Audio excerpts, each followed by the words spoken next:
Welcome back to the MVP podcast. My name is B-Man. I'm here with Tariq, Naeem, and then we've got a special couple from GGTALKSPORTS podcast. How are you guys doing?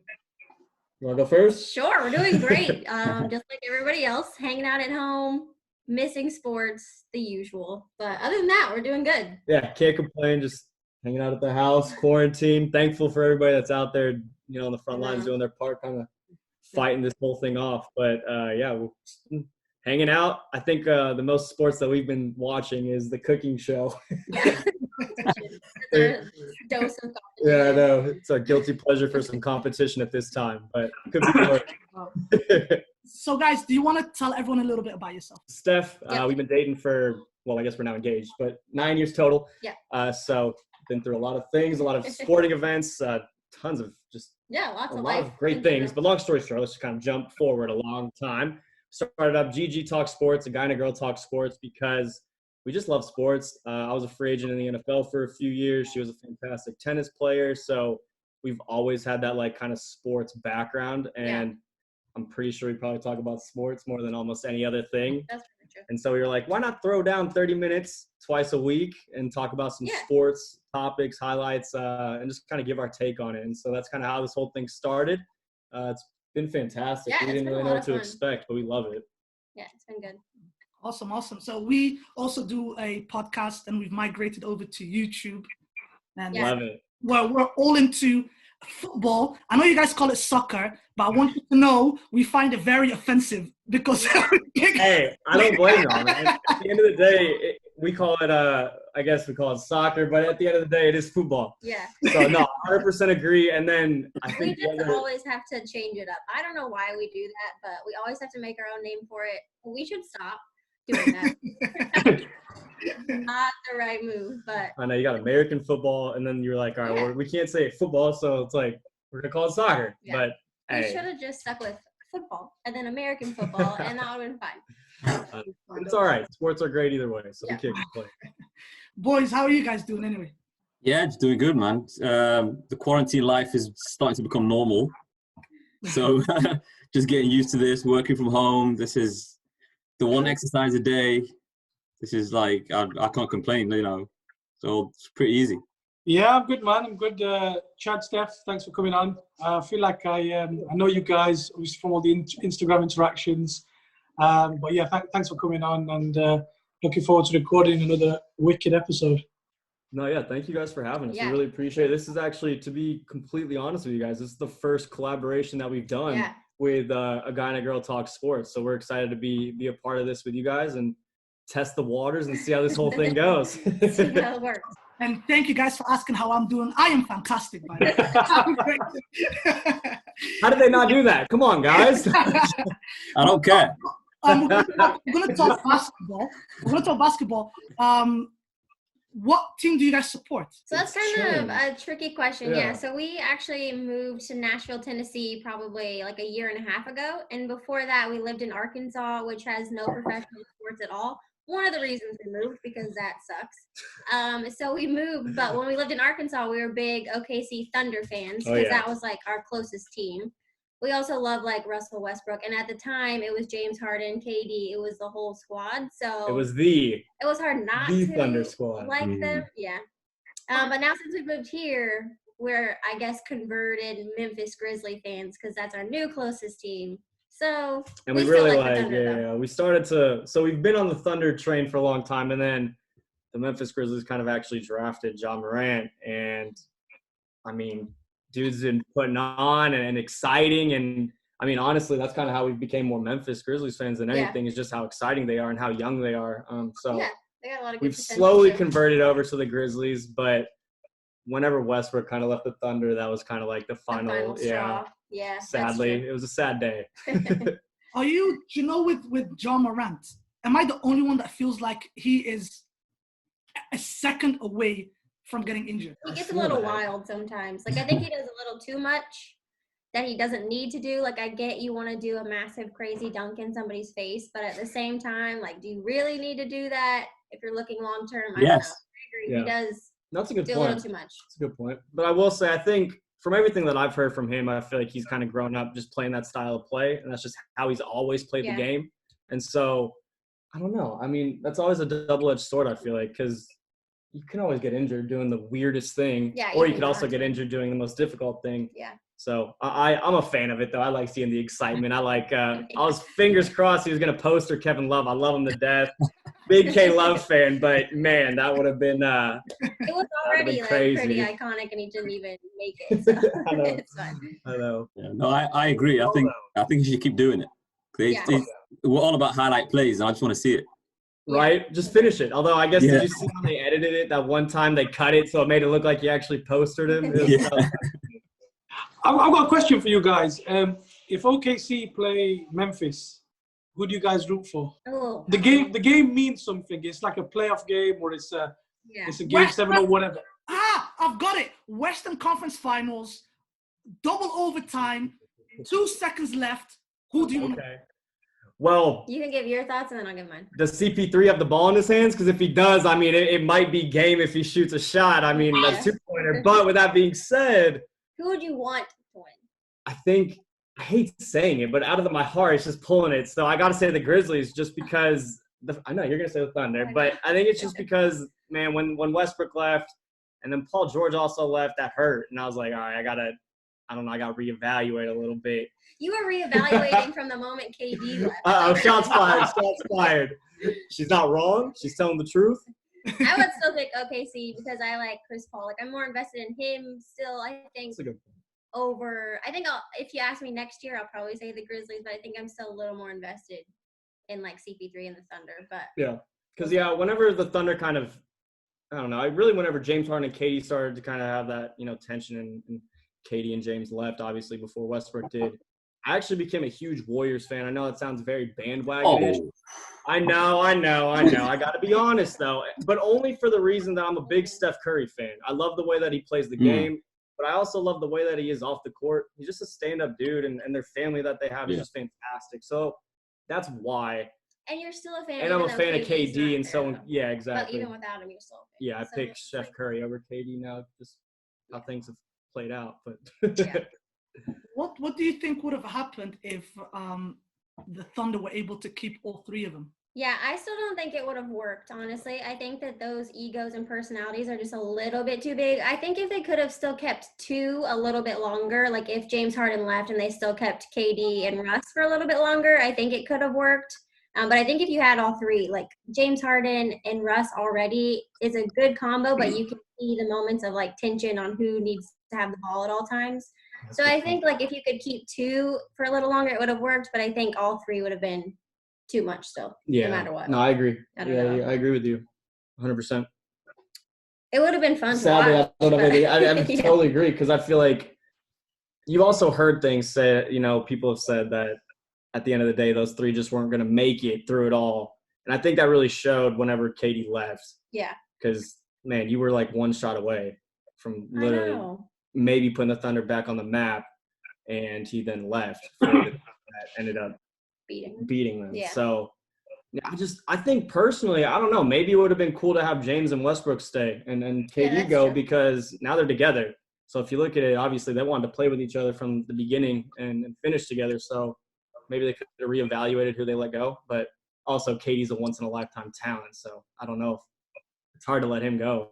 Yeah, I agree as well because James Harden was evolving. He was growing as a player. He wasn't going to stay a 6th man for the rest of his career at Thunder. He was just getting better. So I feel like with one ball, him and Westbrook, it was going to get to a stage where they were going to dominate the ball and they weren't going to know who's the point guard. And then Kevin Durant obviously is the leader of that team, so he needed the ball more than anybody. And then eventually, I just think the egos probably would have been an issue. The fact that Harden left, I don't think was like such a major thing because they still had Ibaka and then Steven Adams. They were up 3-1 against the Warriors, so they got to a stage where they could have won the championship. I just don't think it probably would have worked. People look at it now because of how talented they all are and just assume that they would have won a championship, but putting them all together with just one basketball would have been tough. So I have to agree in that sense. Steven Adams is a man amongst boys. I will say that. He's a Game of Thrones character. Hey, he is. He for sure needs to be like in a movie or something. I don't know. He's got the accent He too. was in a movie. He was? Which movie? Aquaman. They look almost identical. Honestly. They look exactly the same. I know they do. Needs to get some royalties off that. I know. It's still his look. So, do you know the three of us were all Lakers fans, but there's a massive question mark next to it. Myself and Tariq are not Lakers fans, we're LeBron fans. So whenever LeBron signs a 4-year contract, we sign a 4-year contract. Yeah, now it's your Laker fans. With a player option, obviously. Because of course. You got to include that. You know, the whole Jordan thing came out a few days ago. So the argument that's been flaring up before that is who's the greatest of all times. And in my opinion, it is Jordan. I don't think there's any arguments to be had. But what do you look for when you want to say this is the greatest of all times? Are you looking at rings? Are you looking at statistics? Or are you just looking at the body of work, that individual as their own, really? That's a great question. I think in terms of like being the GOAT, I think you got to embody everything. Personally, that's why I look at MJ as the GOAT. I mean, 6 finals, 6 MVPs. It's hard to argue, you know, that he is arguably the greatest of all time in the most clutch of moments. It's hard to say that because I love Ray Allen. But with that being said, I mean, it's MJ. I mean, MJ made arguably some of the toughest shots ever. And so I think personally, when I look at the GOAT comparison, I look at the finals. You know, it's hard to not look at the finals records, and also when you look at statistics, LeBron's definitely, I think he's closer, he's surpassed in a lot of categories statistically. So it's hard to argue that LeBron's not a GOAT, but I don't think he's the GOAT. Yeah. And I also look at the fact of like mental toughness and like mentality. And I just feel like Michael Jordan is like a savage, and I don't really feel like LeBron is quite as savage-ish. That's not a word, but I made it up. As Michael Jordan was. So I just feel like that gives him like a little edge too, just because of his like mental toughness that I feel like LeBron has, but I don't think it's on the same level as MJ, in my opinion. Yeah, I agree. I think I've always said this on the podcast. Kobe Bryant, Michael Jordan, they've got a different level of competitiveness. Magic Johnson, LeBron James, they're more alike when it comes to the competitiveness. They are very competitive, but it's more of a pass first distribution, get everyone else involved. You could say they're great leaders. They lead by example. They lead, they get everyone behind them and they lead. Whereas the Kobe Bryants, the Michael Jordans, they're different. But yeah, it's hard to argue with MJ as the GOAT because you can't win 6 rings without a big man, a recognized big man. Kobe had Shaq. LeBron had Bosh. You could say maybe not the traditional big man, but he still had a big man. Michael Jordan never really had a traditional big man, and people forget that in an era where there was Patrick Ewing, there was Olajuwon, Shaquille O'Neal was coming up, and he still won. So you can't forget that. You can't ever forget that. It's a great point. He never had like a true big man. He had like reinforcers, but never like the true that middleman, like a Steven Adams-esque almost, or something like that. Yeah, bringing him back. Do you guys ever wonder, because I believe that the situation matters where you get drafted, the teammates that your team signs. There's so many factors that will determine how your career ends. For example, if you go back to LeBron James, in his first finals, the team that he had was non-existent compared to the Tim Duncans and stuff like that. However, had he won that ring, then the conversation of GOAT could have shifted then and there, because then LeBron would have had the first ring out of the way. But then there are players like, say, Tracy McGrady, can score just as well. Can score just as well, can be just as dominant if he wanted to, but his career never panned out the same way. Same with Charles Barkley. Yeah. Now, I know that there's no argument to be made against Jordan, but I think if you take certain players out of the situation they were in and put them in a better situation, the GOAT argument could have been a 5, for example. Yeah, I agree. I think the only part that I could even throw against that would be, and this is just based on the documentary that we've seen. I obviously knew that he did this, but I never really got to see him play in every single game. But I mean, that's 63 points that he put up with no team pretty much is no incredible. Pippen, And no offense to LeBron, I've seen him put the team on his back. Don't get me wrong, but I mean, 63 against arguably the greatest Celtics team is during that era. I mean, I got to take my hat off to him on that note. I mean, that's just some really, really incredible. Yeah, and it's also like another point to your comment of like any trades or any like different situations could have totally shifted the entire conversation. We were just listening to a podcast. I'm glad you said that too. The other day about how it was Steve Kerr talking about how they almost traded when they were drafting Steph Curry. They almost traded him to the Phoenix Suns, and how he was so glad like that fell through very last minute, because in his entire life and the history of literally the Golden State Warriors, and who knows, maybe even Steph Curry wouldn't have been the same if he went there. Like the one little move literally changed the trajectory of so many people's lives and careers. Franchise. Yeah. And it's just crazy to think of all the different scenarios that like paid out differently. Yeah, no, I agree. It's incredible. The Warriors got so lucky, man. They drafted people that nobody looked. I mean, it's lucky and it's smart. They got lucky with the salary cap, because at the time, they took a chance, and they had Draymond Green on a low contract. They had Steph Curry on on pennies. They had Klay Thompson on pennies. Mm-hmm. They were able to add Kevin Durant. It's luck and it's genius. Yeah. Oh, I don't know. It's crazy. It's crazy. I would want to know if it actually was just luck, or if they try and claim that there was logic there, because I feel like it was probably just luck, honestly. You'll never know. We'll never know. They'll never admit They'll say it was all up in here, but we all know maybe it wasn't. Yeah. But I agree. It's worked out well for them, clearly. Yeah, no, literally, once we listened to that whole thing, and it's kind of funny that you brought this up, we started doing a whole bunch of digging on trades that could have happened, trades that potentially would have just changed the realm of a sport, and we're actually going to do a podcast on it in the upcoming week, so we're excited about that. Kind of cool to think about that, because that's just another thing. Yeah. Cool. I always look at like rookies and see, well, because the way that Michael Jordan came in, he instantly became the guy for the Bulls. And I was like, well, is there anyone that comes close to being able to get to that stage? And I think Luka Doncic has the perfect start to his career to make something out of himself. Yeah. I think I agree. If there's anyone in the NBA right now that could say, well, I am going to be the greatest of all times, I think Luka has everything. Good organization, good coach, good teammates, and he's just an absolute baller. Yeah, that organization, I think, is a major key, because they're going to back him. Yeah. And they will ensure that he has the talent that he wants and needs to be successful. So, no, I think that's a fantastic point. I agree. I think Luka, I want to say that I've watched him a ton, but I haven't really actually dove deep into film and watched him play. I watched him on TV, and do incredible things on ESPN and all that stuff. But it's just amazing to see he makes his team better. And that's kind of one thing, I guess, to talk about the GOAT, what you look for is, do you make your team better as a whole, or do you need people around you to make you better? That's kind of a point that we talk about a lot in terms of being a GOAT. And I think Luka does that.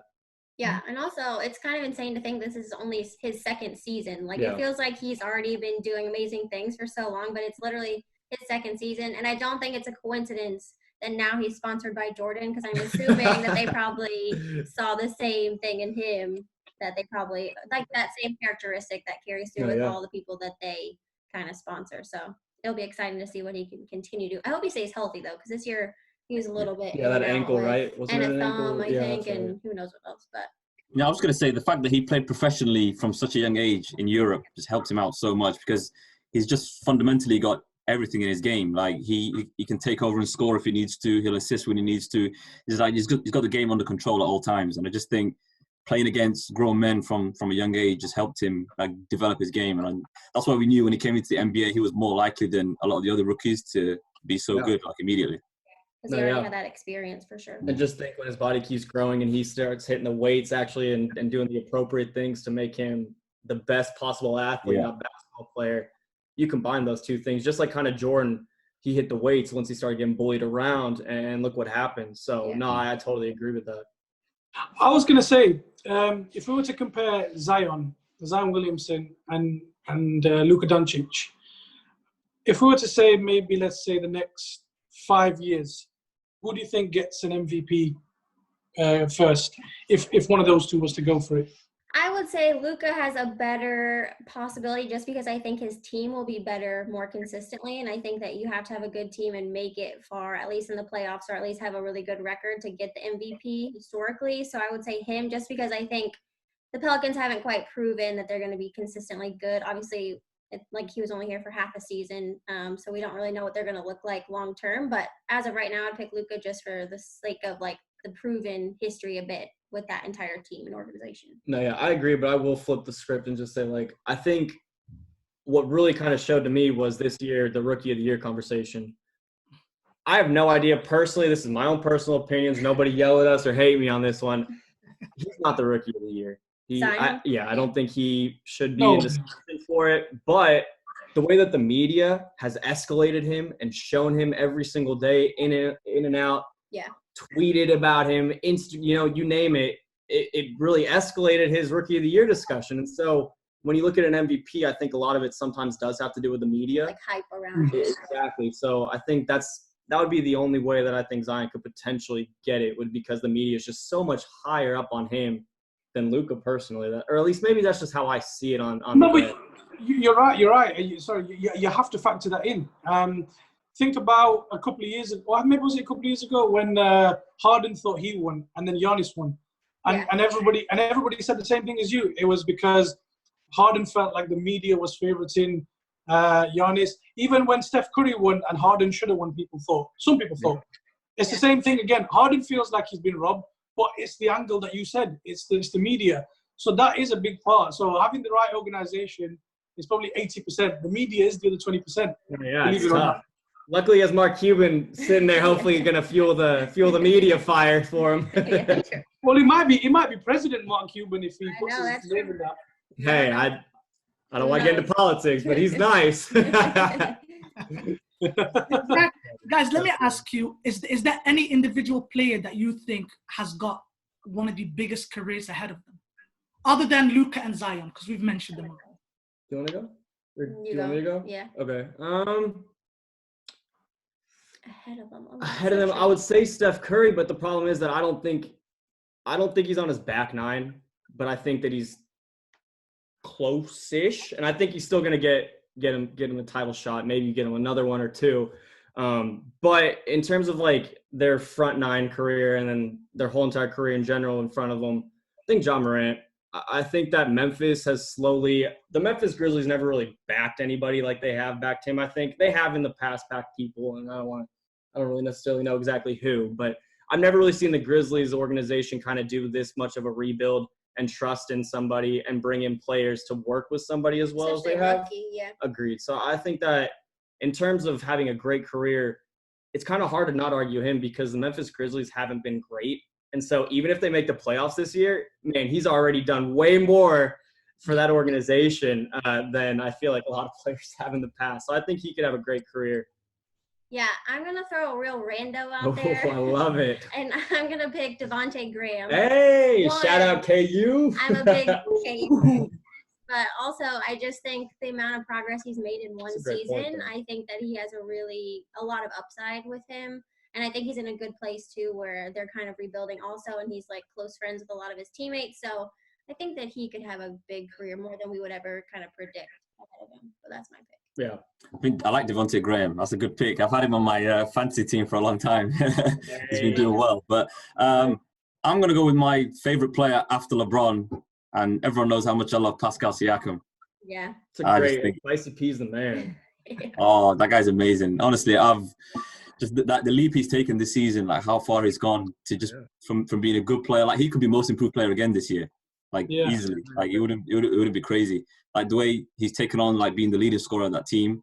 I think he's got an amazing career ahead of him. So that's the person I'd pick. I'm quite biased, but worried that they were going to maybe potentially not. So I'm really happy they did.